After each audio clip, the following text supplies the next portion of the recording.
Have you heard about Anchor? If you haven't, I'm here to tell you it's the easiest way to make a podcast. Let me explain. It's free, and I mean free. I haven't paid a dime to produce or distribute my podcasts. There's a creation tool that allows you to record and edit your podcast right from your phone or computer. How easy is that? Podcast distribution can be a headache, but not with Anchor. Anchor distributes your podcast for you so it can be heard on Spotify, Apple Podcast, and many, many more. As a bonus and not an obligation, you can make money from your podcast with no minimum listenership. Anchor has everything you need to make a podcast in one place. Download the free Anchor app or go to anchor.fm to get started.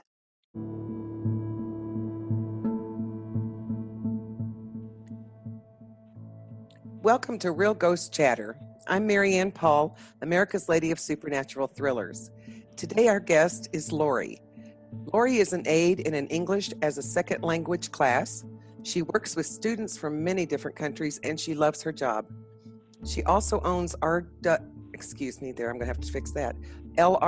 Travels and is a travel consultant. Traveling is one of her passions. Lori has been interested in the paranormal since the age of 10 when her grandmother would visit her in the bathroom of her childhood home after her death. So Lori, tell us first about visiting with your grandmama in the bathroom, of all places.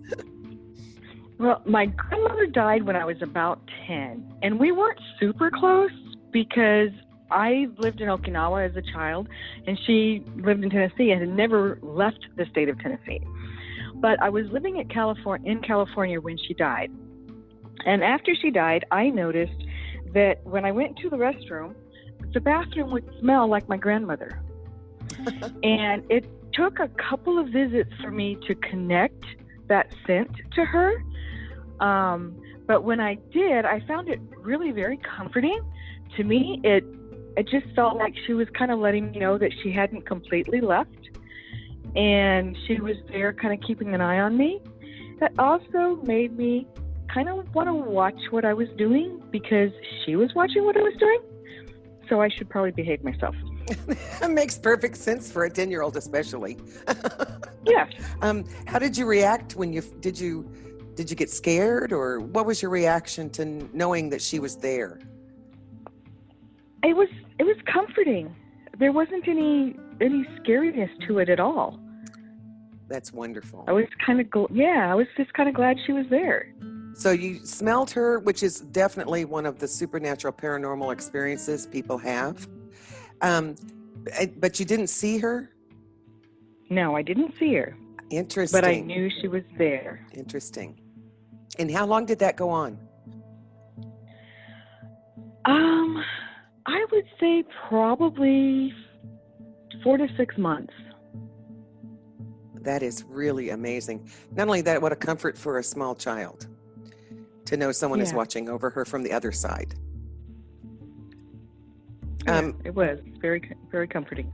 You shared a story with me, and I would love it if you would share that story again here on this podcast. And okay. Tell me, and then we'll ask some questions or talk about that because that is so exciting. Okay. I had started dating a woman in California, and we were sitting in her backyard, and her kitchen door opened up into the backyard. And we were just sitting there chatting, probably drinking a Diet Pepsi or something, and I saw someone exit from the kitchen into the backyard. And we were the only people there. So it startled me a little bit, but I didn't want to make it real obvious because we had only been dating maybe 3 or 4 weeks, and I didn't know how this person would react if I told them what I had seen. Right. But I do not have a poker face. And so Bobby says to me, "You saw him, didn't you?" And I just kind of looked at her a little quizzically. It's like, "You did. You saw him. I know you saw him." And I'm like, well, yeah, I did see someone. And she says, you're not the only one. I'm like, oh, okay. So now I know she's open to the idea that I've seen this person. And she says, what did he look like? I said, a lumberjack. And she said, yep, that's him. That's the same person. Wow. And I said, yeah, he was in, like dungarees, blue jeans, and sort of a red and blackish plaid, like almost like a jacket, just kind of bulky looking. Mm-hmm. And she says, yeah, that's him. And I said, well, who else has seen him? What's up with him? And she said, he hangs out in the back bedroom of the house, and he's very depressing. He cries all the time, and he's very disturbing to my roommate. She says, we don't know why he's here, and she didn't really want him here. She was afraid of him. He hadn't ever really done anything, he didn't cause any kind of mischief, but she was just afraid of him. She didn't want any spirit hanging around her house. And I said, well, okay, let me see if there's something I can do about it, see what I can find out or whatever. So I went into the back room. I sat down on the bed, and I just started having a conversation with this person, and or entity or spirit, or however you want to phrase it. Right. And I found out that he was a lumberjack, or a I'm losing my word now. He was like a logger. A logger, thank you. Yes, he chopped down trees and things, and worked in the logging industry. And he had a wife and a daughter, both of them blonde. And he had lost his life on the job. But he hadn't ever really finished crossing over because he was looking for them. He didn't get to go home and say goodbye to them. And so that's why he was depressed and crying. He was still looking for them. And he was somehow attached to this bed. Now, I don't know if the wood in the bed was from the area in which he lived or worked, or if he had anything to do with chopping down the trees that had to do, that made this bed. I don't know how he was attached to it, but that's what he was attached to, was the bed itself, not the home or the area. And he was just lost. He was just lost and very, very sad, and that's why they heard him crying all the time. And so I just told him that, you're dead, pretty much. And by now, so is your wife and your daughter.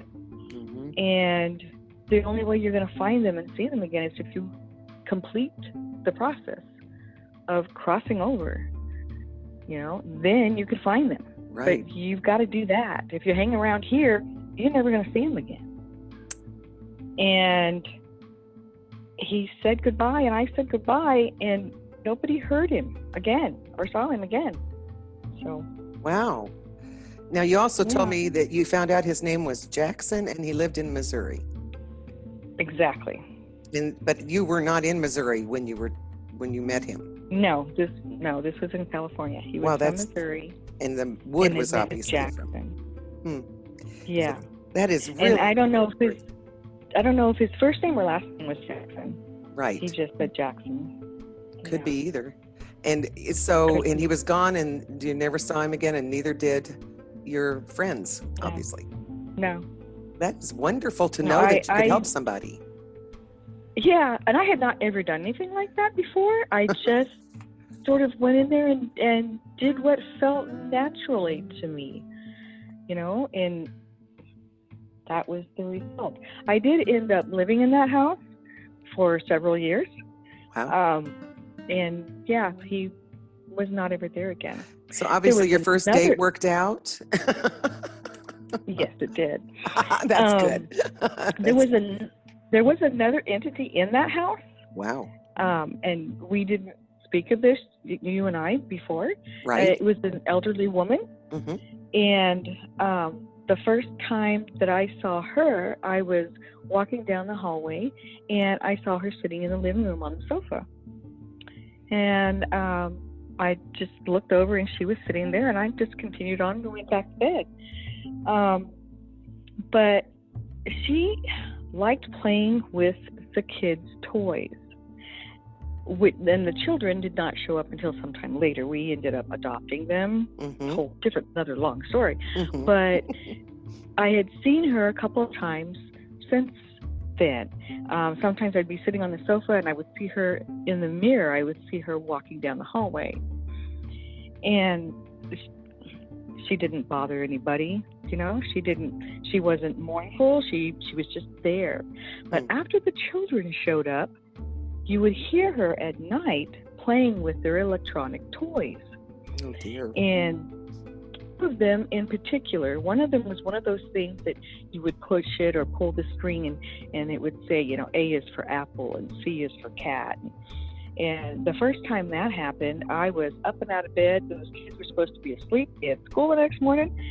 And I went in there and they were sound asleep. Wow.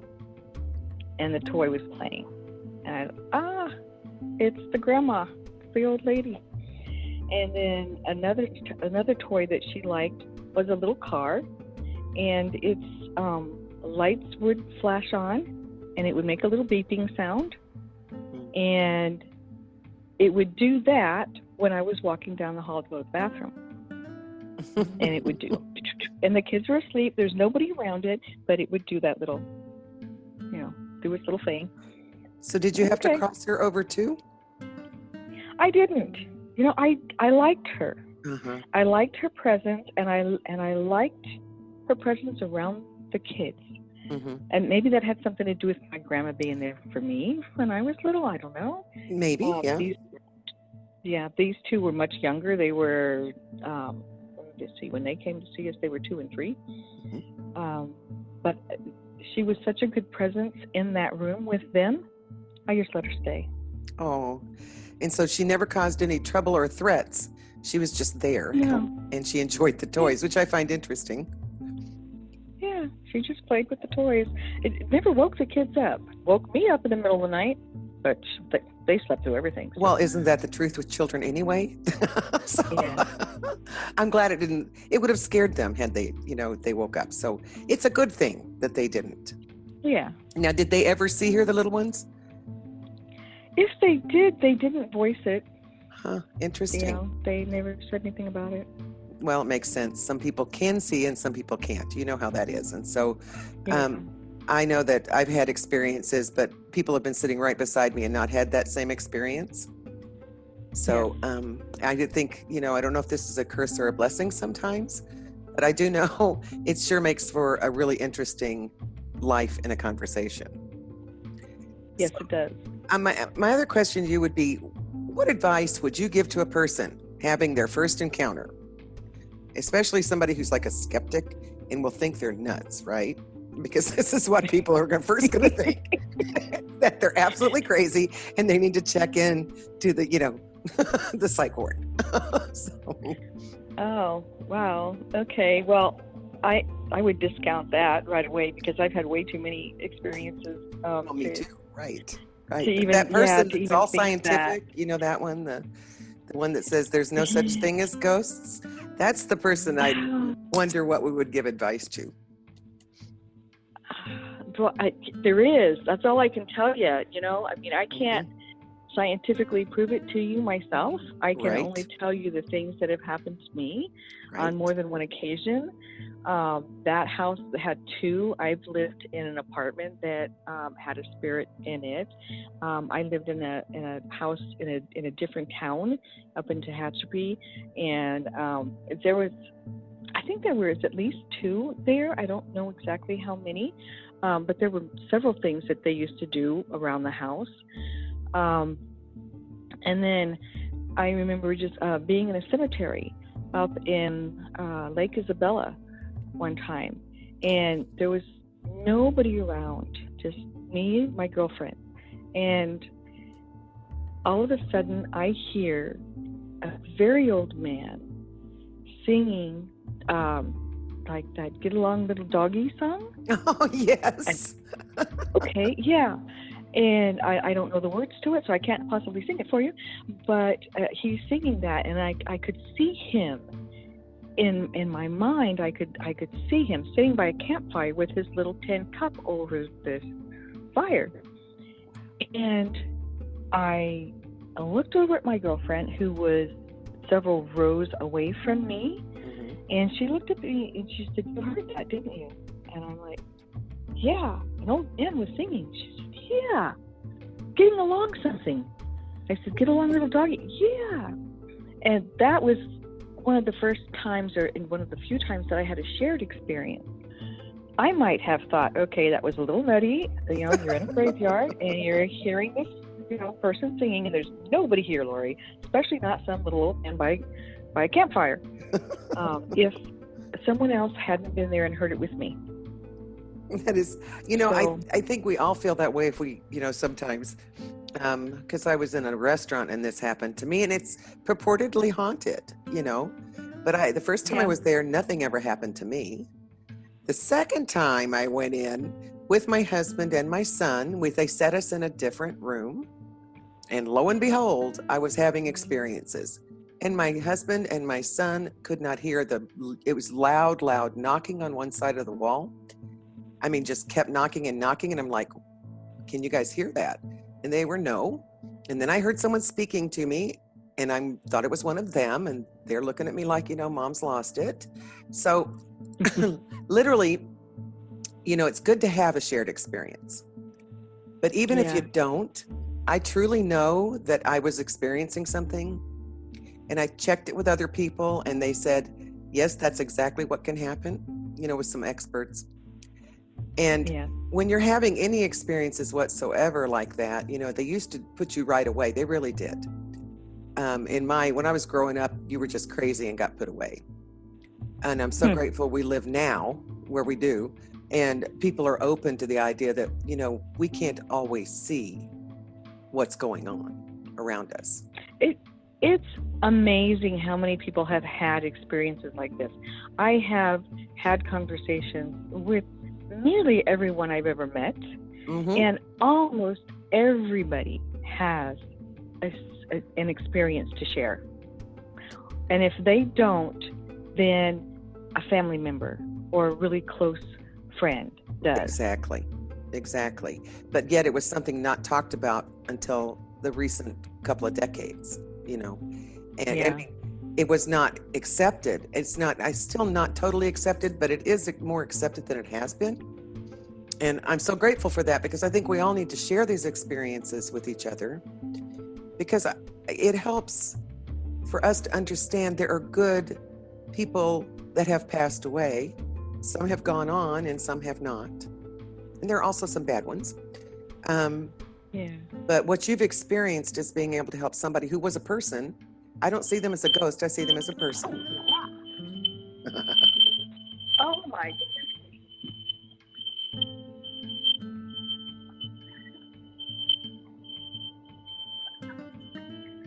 So sorry about that. That's all right. Sounds like somebody wants our attention. Wow. Yeah, well, anyway, I this pretty much has been a great conversation today, and that was a great ending. So we just need to know next time. I did not turn the oven off. And the smoke alarm is going off in my house. Oh, that's not very good. Do you need to get off right this minute? No, that's okay. I turned off the oven and I walked outside. So, anyway, one thing that I have found that I cannot make this experience happen for myself. No. I went to the Whaley House. I think it's called the Whaley House in San Diego, and it's supposed to be haunted, one of the most haunted places in San Diego. And I was so open to it, and I'm inviting the spirits. Come on, come at me. I want to see you guys. Went through everything in that house. Nothing. Not one thing. I was so disappointed. I took pictures in every room. Nothing. I have to laugh because we can't control that one. No, you can't. And then another time I went and I stayed overnight in a fire station that's supposed to be haunted. And again, nothing. You know, I'm not we laughing had, at you. I'm sorry for your disappointment. yeah, But I am laughing yeah. because But we had recordings going, and we stayed up all night, and we, you know, had our cameras ready, and we walked around the grounds and all kinds of stuff. There was nothing there, and I don't think that it's because it wasn't haunted. It just didn't happen for me then. well, I Because I agree was with looking you. for it, I guess. That's right. I think that's part of it. And the other part of it is it just proves that you can't make this stuff up. It's just like it's Yeah. going to happen when it's going to happen, because whatever they are, these entities that some of them I really do believe are people that are stuck here for some reason. Others are not, but they're much nastier creatures that are here.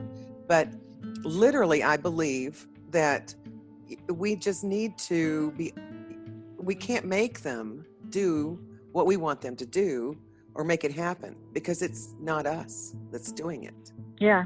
And, that just kind of, I think, verifies some of our experiences for you to say that, because it's true. It's just like me going to the catfish plantation. First time I went, nothing. The second time, right. Yeah. But this pretty much, I think, that's a great way to end it, I think. This concludes the podcast for now. And I just want to thank you so much for sharing your adventures with us, Lori, because it has been really fun. And I've really enjoyed talking to you. If you enjoyed the podcast, I'm talking to the people out there and you too, I encourage you to share it with others you think would also be interested. I will email you, Lori, the link so that you can do what you'd like with it.